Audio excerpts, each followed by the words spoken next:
Nako po mga kababayan, ngayon nabunyag na.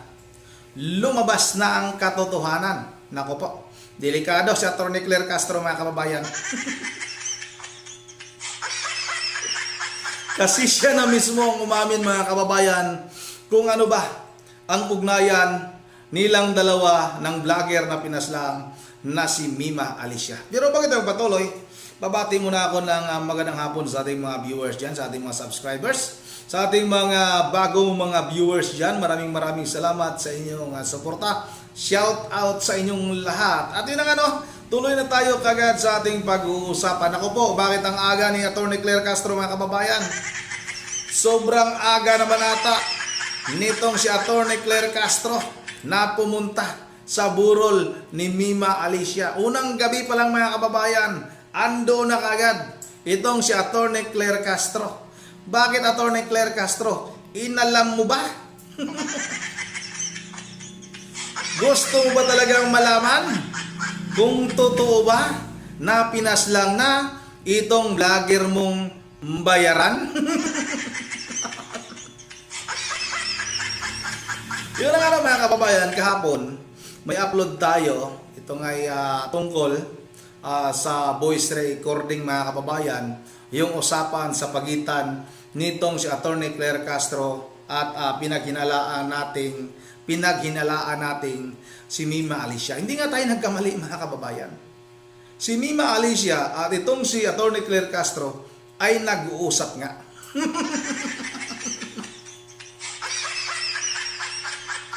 Kala ko ba'y matalino itong si Atty. Claire Castro?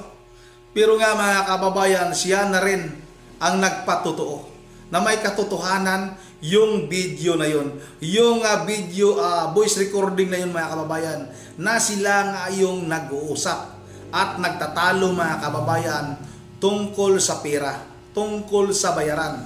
At itong si Mima Alicia mga kababayan ay may balak na kumalas sa kanilang grupo.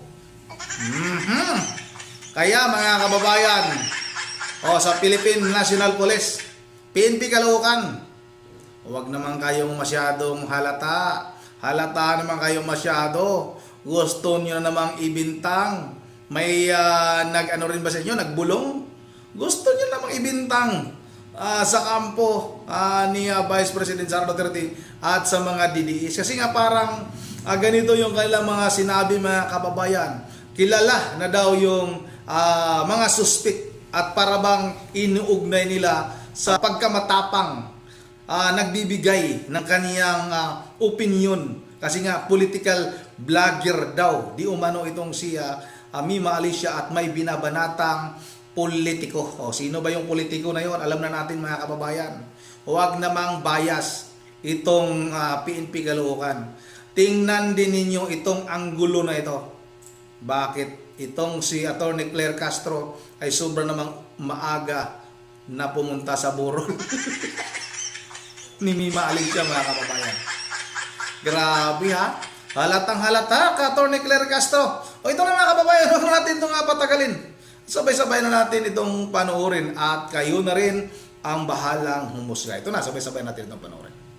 Isang sitwasyon, controversial din na tumaga kinuha rin ni Lord.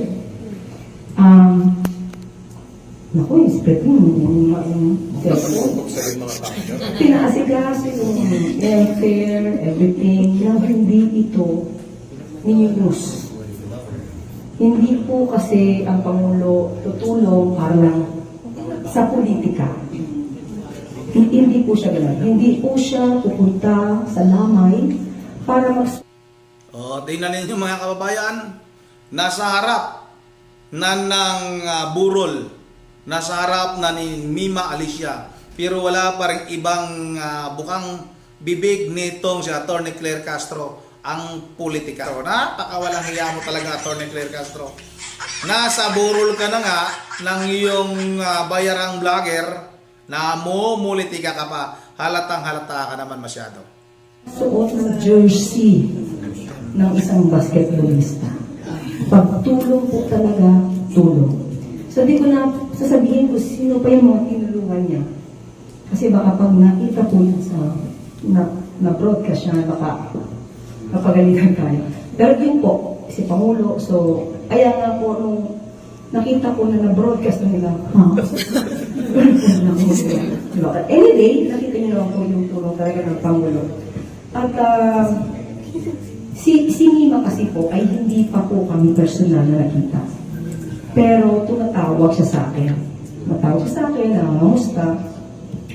At hindi ko siya pa personal na imbita sa briefing. So, kasi pagka po Tingnan niyo mga kababayan, merong briefing. Ano bang ibig sabihin ng briefing na yan? Ano yung briefing na yan? Briefing sa mga vlogger niyong bayaran? Di ba mga kababayan, inamin mismo? Ayun talaga ito. Talagang kapal talaga ng mukha niya. Siya na mismo ang umamin mga kababayan. Nagtatawagan sila ni Mima Alicia. Although hindi pa sila nakikita ng personal mga kababayan at hindi pa na-briefing ng personal nitong si Atty. Claire Castro katulad ng mga bayarang vlogger ni Pangulong Marcos, itong si Mima Alicia, nagtatawagan lang sila. Kaya tama nga mga kababayan, yung voice recording na yon na sila nga yung nag-uusap. Dahil nagtatalo-talo na sa bayad kasi nga humingi ng dagdag itong si Mima Alicia at pinagmumura naman nitong si Atty. Claire Castro mga kababayan. O ito, patuloy natin ito. pupunta sa akin na like DJ Byron nandyan. Pinapa-experience ko lang, personally, yung briefing. So, hindi ko siya masyado siya siyang busy eh. Ano ko yun. But anyway, syempre po, nakakalungkot po ang nangyari kay Mima. At alam niyo po kasi pagka-vlogger, kahit hindi pa kami nakikita-kita, alam niyo po yung feeling na, di ba no, Miss Lovely? May pwesto naman, pero Yeah. ang tagal. Kaya ang tagal na nagkukwentuhan pero hindi pa nakikita ng personal.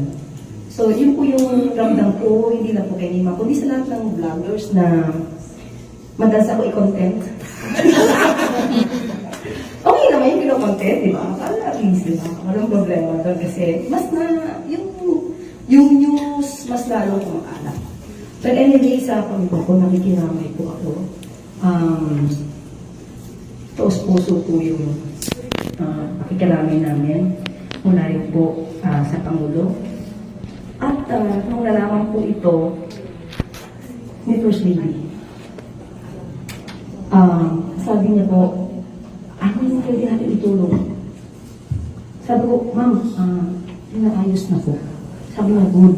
Ito po, totoo po, nasa message ko po to. Isasama niya po si Mima sa kanyang mga dasal. Sabi po ni First Lady. So, yun po, ibigay ko lang po yung mensahe mula sa kanila para sa pamilya po, para po kay Mima. Yun po, maraming salamat po sa pagkabayan. Kababayan, marunong ba magdasal? Yung mga tao na yan? Isasama daw sa dasal, may kaluluwa pa ba ito? Itong vlogger na itong si Mima Alicia mga kababayan, isasama daw sa mga dasal. Sa mga dasal ng kanyang amo na si First Lady Lisa Arneta Marcos mga kababayan. Marunong ba magdasal yung mga yan? Mukhang hindi natin alam kung marunong bang magdasal yung mga gumagamit ng cook mga kababayan. At itong si Atty. Claire Castro, napapansin nyo ba? Lagi nakangiti. Tuwang-tuwa itong si Atty. Claire Castro mga kababayan sa pagkadido. Si Mima Alicia mga kababayan. Kaya nga nakapisma siya kasi nga ayaw niyang mahalata yung kaniyang mga ngiti. Naka-smile ito lagi mga kababayan. Dahil nga wala nang balakid, wala nang maglabas ng kanilang, kaso nga lang nailabas na nga. Pero baka may iba pa rin mga usapan yan mga kababayan na hindi na nag-leak sa social media. Baka may iba pa silang usapan. Kaya nga yung dalawang tao pumunta doon sa inuupahang o tinutuluyan na inuupahan nitong si Mima Alicia para kunin daw yung ibang mga gamit. Yung cellphone mga kababayan gusto makuha ng dalawang tao. Yun na nga daw, kayo na lang ninyong bahalang humusga kung sa tingin ninyo ay may mga katotohanan itong ating mga sinasabi mga kababayan. Yun nga, dito lang muna at bago tayo magtatapos, excuse me, mag-shoutout lang muna tayo. Maraming nagkukomento dito, ano? I-shoutout lang natin itong mga nagkukomento dito. Shoutout kay Crescendly Francis, i-content mo din to sir sa FB or TikTok. Marami na nagko-content nito, idol. Subukan natin subukan nating ilagay natin sa ating FB page. Shoutout na rin kay Ma'am Joyce ng Japan. Good morning Sir on the TV mo. Always amping po. God bless. Maraming salamat sa iyo Ma'am Joyce ng Japan. Shoutout na rin kay Nardo. Boss, sana maipasa to sa vlog ni Atakdog. Ano kaya sagot niya? Siyempre, fake news. Ganun talaga. Ganun talaga yan. Wala talaga silang ibang sasabihin yan. Fake news. Ganun talaga yan sila. Kasi nga, mga kababayan, sila, alam nila sa kanilang mga sarili na lahat ng kanilang mga sinasabi ay puro fake news. Kaya pag may naririnig silang totoo, sasabihin na rin nilang fake news yan.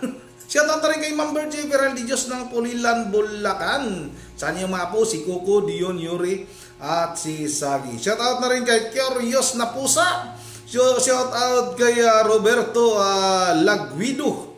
Shoutout na rin kay Sunsun Mother. Siya tuloy nalagay sa kahon ng mas maaga.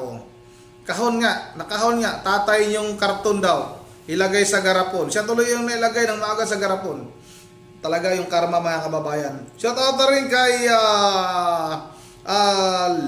Ludi Binacruz. Ludi Binacruz, shoutout sa idol. Shoutout kay Elmer Brian Vlog. Shoutout kay Elmer Brian Vlog. Shoutout sa inyong mga viewers, inyong mga subscribers dyan. Shoutout na rin kay Amx Kicks. Animir, ano to? Ants Mr. Kick. Ants Mr. Kick. Shoutout sa iyo, idol. Shoutout na rin kay Rien Joycin. Shoutout na rin kay Donking Dapiton. Shoutout na rin kay Uda Kribu. Shoutout kay Ma'am Michelle Bolima. Shoutout kay Alma Likyayu. Shoutout kay Hiradis Buenaventura. Maraming isa-shoutout natin dito. Next vlog na lang siguro. Shoutout na rin kay Xiaowi de la Cruz. Kay Corazon Nikida. Shoutout na rin kay Ulysses Lumapas. Susan Silerio. At kay Nardski TV. Nardski TV. Shoutout sa iyo, Dol, at sa mga viewers mo dyan. At kay Karen Francisco. Pasensya na sa mga hindi natin ma-shoutout. Medyo mahaba na yung ating video. At hanggang dito na lang muna. Once again, this is Aaron TV mo. Ingat ang lahat. God bless bawat isa sa atin.